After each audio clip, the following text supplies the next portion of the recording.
Gabriela, tunay na Gabriela, lumalaban para sa bayan. Hello! Kumusta kayo dyan? Buhay pa ba kayo sa baha? O hindi pa kayo nalulunod? Ayaw nila sabagot. Nalulunod na ba daw kayo sa baha? Sagot! Bago ko umpisahan ang aking mahabang talumpati, nagkataon lamang na hindi ko mahindian ang mga nandito na mga organizer para ibaba ang mga buhaya sa Kongreso. Alam niyo ba kung bakit? Hindi ako representante ng kababaihan. Ako ay representante ng mga senior citizen! Hindi halata! Talagang hindi halata. Mukhang Dahil system may lang. kasabihan sa mga senior citizen, age is just a number. Performance is the Kaya best. ako, nandito ako ngayon. Bilang 70 years old ako. Lugi na yung papatid Ayan sa po, akin. may mga paparating po tayo, Kapitana. Okay ba? Welcome po sa inyo. Malulugi yung papatay sa akin ngayon dito. Dahil overstaying na ako. 70 years na ako ngayon. Woo! Ito ang sasabihin ko sa inyo kung bakit ako nandito ngayon. Dapat ako ay namamahinga na lamang. Diba? Dahil binigyan ako ng Panginoon ng magandang buhay. Tama! Alam niyo ba kung bakit? Bakit? Alam niyo ba kung bakit? Bakit? Ngayon ko isasalaysay sa inyo Ano yan? kung paano itinayo ang batas ang pambansa. Nung itinayo yan ay nandito na kami. Nung nagkaroon ng EDSA Revolution, nandito na kami. Hanggang sa marami pang 1987 at marami pang iba, nandito na kami. Kaya lang, sa dami ng umupo na mga Speaker of the House of Representatives ang ating batasang pambansa at hindi nyo na itatanong, Ano yun? ang inyong lingkod ay dito lamang nakatira. Diyan lang kami sa tabi ng batasang pambansa, diyan sa tabi ng DSWD, sa Ilang-Ilang Street. Kami ay mga squatter. Simulat sa poll na tinayo ang batasang pambansa na yan. Hanggang ngayon, squatter pa rin kami. Kaya yun ang pinaglalaban namin. Okay ba kayo? Okay! Kaya dito ko nasaksihan. Marami nang lumipas na mga presidente.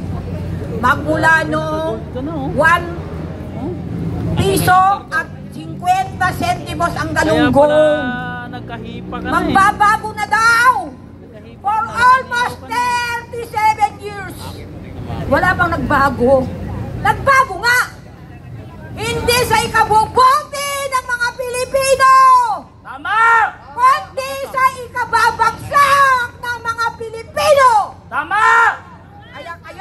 Kaya tayong lahat, magmula Luzon, Visayas, and Mindanao, magkaisa tayo ngayon. Tama!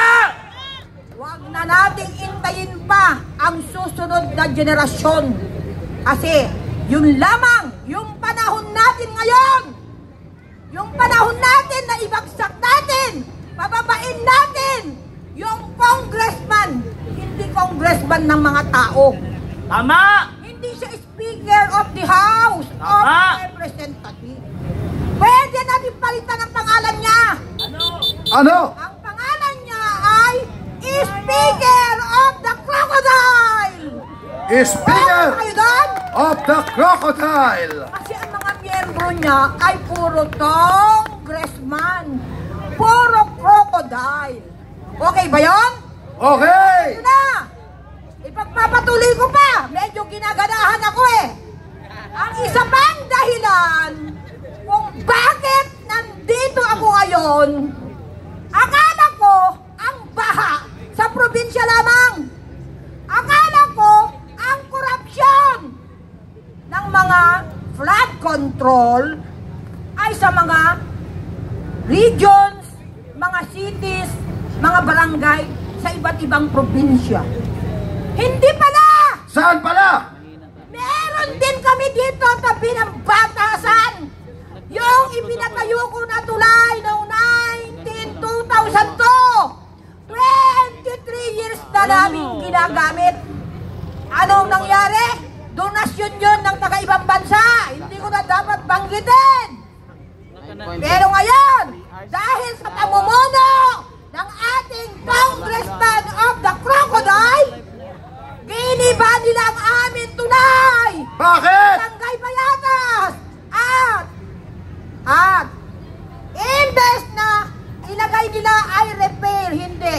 Construction of concrete bridge.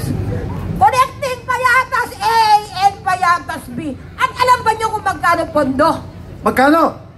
77 million! Woo! Nandito ako ngayon para iparating sa mga media, sa lahat ng mga vlogger na isama yung maanumalyang proyekto ng tulay sa Barangay Payatas sa iniimbestigahan ngayon sa Public Works and Highways. Pag naisama yan, isa pa lang yan. At ang laban natin lahat ay hindi na dapat maulit pa. Pero, hindi lang kami. Dapat tayong lahat, we must count ourselves. Dapat nakasama tayo sa pagbabago ng bansa natin. Kaya ako nandito ngayon, hindi para sa aking sarili. Kaya ako nandito ngayon para may maiwanan akong legacy sa susunod pa ng salin lahi ng bansang Pilipinas, ng mga Pilipino, para sa mga bataan ng ating bayan. Mabuhay ang Pilipinas! Kaya tayo, kung may kasabihan, merong simula at may katapusan. Okay? Kaya kung sinimulan nila yung kanilang corruption, hindi na lang, tama naman yun eh. Yung corruption ngayon, hindi na lang maliit eh. Hindi na lang 1,000, hindi na lang milyon, hindi, Wala man to, bilyon halo-halo piso to. na. Napanood ko sa TV kahapon, Ko alam eh. yung isang People's kwarto, Initiative daw to punong-puno! eh. Punong-puno Lahat-lahat. ng mga Klase-klase yun nandito. 1,000 piso! Kasi laki ng ng punong-puno yung isang kwarto. Imagine, ngayon lang nangyari yun. Ngayon lang nangyari na kung saan, ang dami ng mahihirap na mga Pilipino. Yung mga mahirap, mas lalo pang naghirap. Kayo, anong gagawin natin mga Pilipino? We will spend our time. Yung panahon natin na nalalabi, spend natin para mabago ang pamunuan ng ating bansa. Ang inyo pong lingkod, magsasalita ko kahit hanggang mamayang gabi, kaya lang. Hindi naman siguro pwede yun, di ba? Kaya ako po ay supportive. Ako po ay sumusuporta sa anumang layunin, sa magandang layunin, para sa patunay na pagbabago. Lagi sinasabi yan ng mga politiko, pagbabago, tunay ba yung pagbabago? Kailangan yung tunay na pagbabago. May kasabihan. Ano yung kasabihan? Ang tunay na pagbabago ay mag-uumpisa sa ating sarili. Paano natin may sasagawa yan?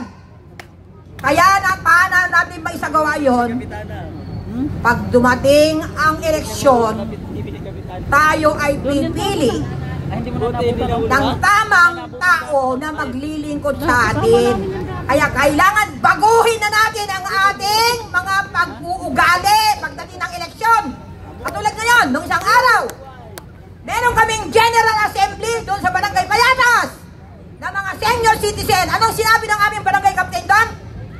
Ang sabi ng barangay captain namin na si Rascal, Kapitan Rascal, ang sabi niya, huwag kayong pupunta doon sa rally kasi dumating yung libo-libong kilo ng bigas.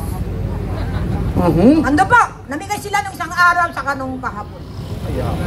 Grabe. Libo-libong sako ng bigas ang ipinamigay na bigas dito sa nakapalibot sa Batasan Pambansa na binubuo ng Barangay Payatas, Commonwealth, Holy Spirit, Batasan Hills, and Silangan. Especially Barangay Payatas! Bakit? Kasi yung may bahay ng aming kapitan ay kababayan ni Martin Romualdez. Taga-Leyte siya. Kaya after election, nagpunta yung buong grupo niya doon sa Leyte para kumubra ng kanilang anong kinubra nila? Siyempre yung corresponding na katumbas na bayad o pondo na ibinigay ng Tingog Party List. Okay ba yun? So, marami pa kayong malalaman. Kaya lang, medyo mag-stop na muna ako pero sana na-encourage ko kayong lahat. Sana yung mga makakapakinig at makakanood ng ating social media mula Luzon, Visayas, and Mindanao. Lalong-lalo na yung mga nandun sa kanayunan dahil lingid sa inyong kaalaman. Ako rin ang Pangulo ng Integrated Product Marketers Association of the Philippines na kung saan yung mga mangangalakal, yung mga nagtitinda, wala silang representative dyan sa Kongreso na kung saan noong ipinatupad yung party list, wala naman tunay na nagre-represent sa mga mahihirap na katulad natin. Yun lang po. Maraming salamat. Patnubayan tayo ng buong may kapal na maibigay sa atin yung ating minimit. Maraming salamat po.